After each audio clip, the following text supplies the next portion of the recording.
I'm Chase Tries Again, and this is a super short review of The Quiet Year, a game by Avery Alder, published by Buried Without Ceremony. We played The Quiet Year in about a 4-hour session. I played with Matt and Nick. I've joked a couple of times since then that The Quiet Year is a role-playing game in the vaguest sense of both those words, but we really had fun with it, which is great because I was really concerned that it would not be to Matt or Nick's taste. In The Quiet Year, your table takes on the role of a community struggling through the post-apocalypse. Rather than taking on specific characters or roles within the community, the game encourages you to think about the larger forces within and without a community that shape it in the face of challenges. It's a game about tension, collaboration, and the ways in which a community comes together and breaks apart in the face of hardship. You start the game by dreaming up a very basic community, by listing a small number of resources that are important to the community, and drawing a very simple map. The group thinks through which of these resources they have in abundance and which are scarce. These resources and their growth or diminishment provide one of the major through lines of the game. Once you have your starting point created, players take turns drawing from a deck of cards divided into 4 suits. Each suit represents a season, and each card represents a week and has 1 or 2 prompts for players to respond to. On their turn, players draw a card, and they can also make new discoveries, start a project, or hold a discussion. The discussions lead me into something really key to The Quiet Year. The rules heavily encourage you to limit table talk. Responding to prompts is not a collaborative effort, and the hold a discussion action allows everyone to say 1 or 2 sentences on a given topic, and that's it.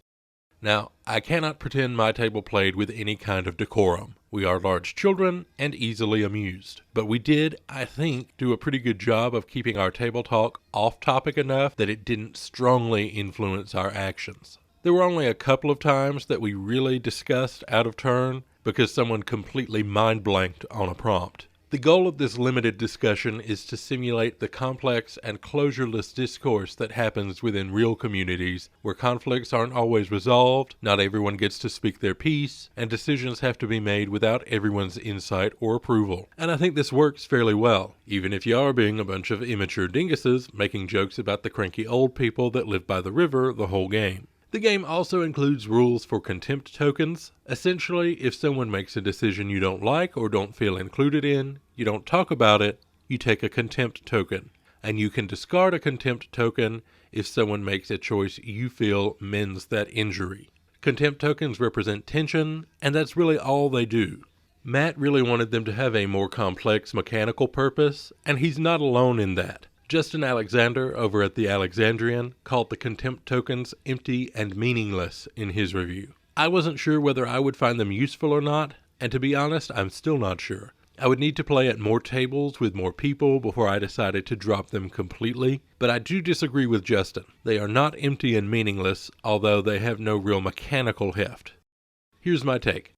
The contempt tokens are there to create and externalize tension in a game that's intentionally light on both rules and communication. Now, the prompts introduce conflicts and obstacles, both from inside the community and outside it, but I've done a lot of gamified, collaborative world building, which is mostly what this game is, and I gotta say, conflict isn't always natural in these kind of games. It's easy, even in a very discussion-friendly, creative environment, to end up with a world devoid of conflict. Sure, the elves decided to grow a forest on the lizard folk's sunning mesa, but the forest looks cool, so no one ever created a conflict there. No tension. The lizard folk just went further west and started piling up rocks to build a mesa from scratch somehow. In my experience, that kind of thing happens with world-building games a lot. Having a pile of contempt tokens in the center of the table is a reminder to the players to think about each other's actions and how the fictional community would respond to them. To yes and into the tension, not away from it. I think there were definitely some times early in the game where we recognized and responded to points of tension we might have missed or ignored if we weren't looking at the pile of tokens in the middle of the table and thinking of a reason to touch it. Now, do I think they're essential to the game? No. Some tables are going to naturally find those points of conflict and tension better than others. Some tables are going to outright ignore the Quiet Year's rules on discussion. I found the tokens useful, but I think the game can probably work just fine without them. I think the prompt list is the real gem of this game. The prompts challenged our creativity and usually opened up a new, intriguing idea to explore. It's obvious a lot of time and care went into creating prompts that are compelling, flavorful, and drive the game in a particular direction, while also being general enough to exist in just about any sort of setting. Post-apocalyptic Americana, colonies in space, medieval fantasy, wacky, grim, austere. The limits here are your imagination. We played it pretty straight, creating a medievalish village in the mountains along a river teeming with fish and overlooked by a crumbling wizard's tower.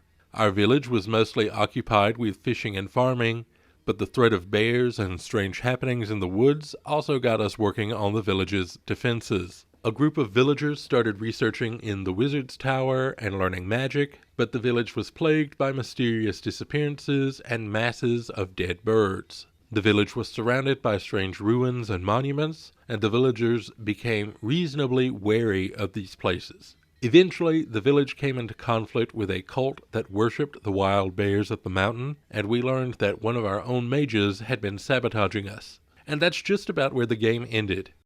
After the game, Matt brought up that the ending to The Quiet Year can be abrupt and might leave things feeling incomplete and unsatisfying for some players. Now, that's deliberate, but I could see it turning some people off. Taking a look at the material itself, the PDF is $8. There's a very pretty physical release with its own cards, tokens, dice, rulebook, and a bag to hold it all for about $50. I went with the PDF. It's 16 pages, including the cover. About 6 of those pages are dedicated to the rules, and it includes a sample of play toward the end. It's a fairly easy read, as most of it is meant to be read aloud at the table. The rules are simple, but provide a sturdy play structure. Once we got playing, we rarely found ourselves questioning what to do next mechanically. The prompt list is super well constructed. Nick wished we had alternate prompt lists for later games, and I agree that would be cool, but I think they're open enough to get a lot of games out of the existing prompts. The contempt tokens are going to leave some players wanting more, and I could see them being a bit confusing by virtue of being so simple. And this could just be me, but I found the rules had a very deliberate, serious presentation. There's a very clear tone in this game. It wants you to think seriously about the community you're building and at least consider playing a serious game. I don't think that's a flaw at all, far from it, but I could see the occasional table finding it a little stuffy. So that's The Quiet Year. We had fun with it. I think you will too. My next review will be Worldwide Wrestling in April. My next video will be about stealing some ideas from Guild Wars next Thursday. I'm Chase Tries Again. Do the social stuff if you want to. I suck at calls to action. Until next time.